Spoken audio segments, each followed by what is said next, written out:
Welcome to my channel, The Binge Eating Therapist. I'm Sarah, former binge eater turned psychotherapist, and today's topic is a request from a viewer. I was going to include it in a question and answers video, but I actually think it deserves its own video because I think it will resonate with a lot of people. So if this is you, then this video might be helpful. You are trying to give yourself permission around food, you're giving up dieting, or maybe you just feel like you can't restrict anymore. So you're trying to figure out how to have permission around food and eat more freely rather than trying to control. But what you find happens is when you are having a desire for a particular food, you're scared to say no because it feels like self-denial. It feels like you have to say yes every time you want a food because otherwise it's some kind of restriction, and there's a stress in that will go, well, I'm allowed to have it, so therefore I should have it. So let's begin with what self-denial actually is. So Merriam-Webster denies it as not allowing oneself to have the things you want or not allowing yourself to enjoy those things. And the words that really jump out for me in that definition is this idea of not allowing. And doesn't that idea of not allowing really overlap with the idea of restriction? If you are somebody who's been on and off diets, been trying to diet for years, or had other kinds of eating issues, that experience of going through food restriction is experienced like a trauma. So you can find yourself feeling very reactive at anything that feels even similar to that, even if your rational mind knows that it's not what you're trying to do. That said, many people tell me they're not restricting, they're not trying to restrict, they are giving themselves full permission. They will insist on that. And so there's a question I want you to ask yourself if this is you. And the question is this: if you were to remove all of the quote unquote overeating, all the foods that you think that you are eating that is too much, if you were to take all of that out of your day, what is left? Would that be a deficit? And by deficit, I mean a caloric or energy deficit. If this is you, you may need to start planning to eat more than you currently are before applying any of the advice in my videos. And we need to be aware of that. Otherwise, we will try to fix the problem by other means. And unless this bit is addressed first, you're going to continue the behavior. Now, in the recovery communities, this idea of self-denial is very polarized. So there are some recovery programs that work on the idea of self-denial. So those that view this problem as an addiction and go through the 12-step program, it is about self-denial. You deny yourself those foods that you are likely to compulsively eat. And then in the other recovery programs, the food freedom ones, it's about stopping self-denial because of the link between self-denial and restriction, because they're so similar and they do overlap. That said, self-denial is something that we need to learn to exercise in life generally. So if you're a functioning adult in this world, you will be somebody who knows how to self-deny. When my alarm went off this morning, if we look at the definition of self-denial, what did I want in that moment? I wanted to stay in bed. Would I have enjoyed that? Yes, I would. Did I do it? No, I didn't. So I needed to deny the part of me that wanted to stay in bed because I needed to get up and have things to do. And you wouldn't be watching this video had I not practiced self-denial this morning. Now, when it's a habit, we don't even notice we're doing it. It's easy, which is why for people that don't struggle with food, when they're offered something, they can really go, do I fancy it now? Do I not? Does it make sense to have it now? It's very brief. I mean, they're probably not even asking themselves those questions. It's instinctive because it's a habit. The thing is with recovery, at least from a food freedom perspective, is that if you cannot freely allow food, you won't be able to freely deny food. Now, I made a video that was kind of spoke about some of this stuff before, which was about how to say no to food. And someone in the comments was quite upset about that because they said if you want food, you should have it, and to not have it is restriction. Now, I fully believe that for this person, that's what's true for them.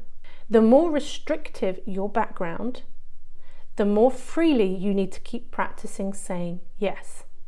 The more permissive your background from a food perspective, the more we need to practice saying no. This is really interesting to me because I was having a conversation with Stephanie Michelle, who I do the podcast with, and I was talking about that pause. I often mention this idea of pausing to check in with myself, and I offer this as an idea for other people to try, to just like do I want this food? How am I feeling about this? Is there something else going on for me? And that was enormously helpful for me then to make a free decision, because the only way this ever worked was if I actually paused, still with permission to then go and have the food, because what happens is people try to use the pause to then talk themselves out of having the food, which is very different to pausing and checking it. So I thought this is a great helpful thing for most people. What Steph pointed out to me is because Steph's restrictive thinking at the time when she's going into recovery, had she tried to pause, that restrictive voice would come in and talk her out of having the food and tell her all the reasons why she shouldn't have it. So this is where the idea of self-understanding is so important. You need to understand your thinking around food and what your restrictive voice sounds like. And if your restrictive voice is very loud, it may be important for you to keep saying yes. Steph was saying yes to everything she wanted to eat for 6 to 9 months before she could even think about, how do I find my free no? So of course, if you are trying to figure out how to say no to food too early, before you've learned how to say yes, you may keep triggering this sense of self-denial that is twinned with restriction. The other thing I want to say about self-denial, kind of in general, is that the capacity to deny our impulses when they don't serve us is a really helpful skill to have in life. But the question becomes, what is the motivation for self-denial? If you are denying yourself of something because of some kind of self-judgment or fear, that's very different to going, I'm going to say no because actually I'm trying to take care of myself in this moment. And that's how it feels.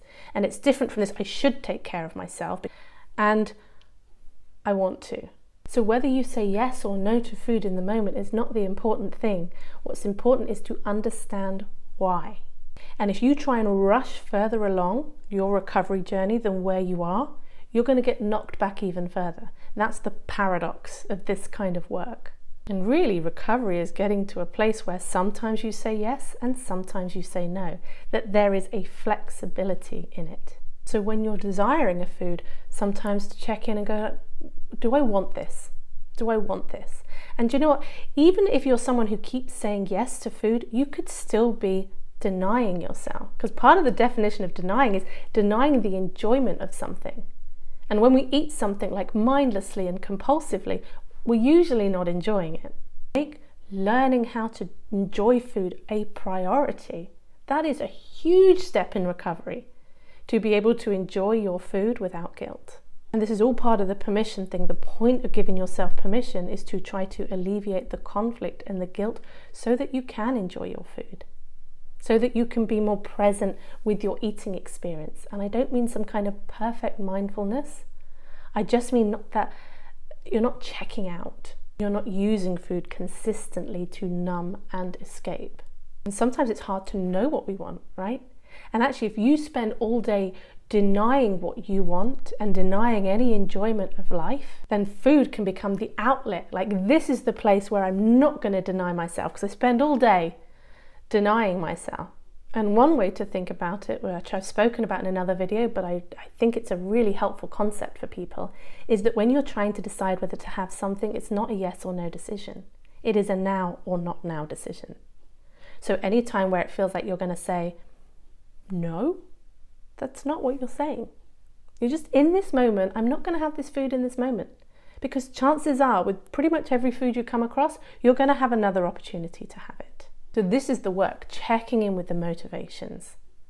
Working on getting your motivations in a place that serve you before you start worrying about what the outcome of your decisions are.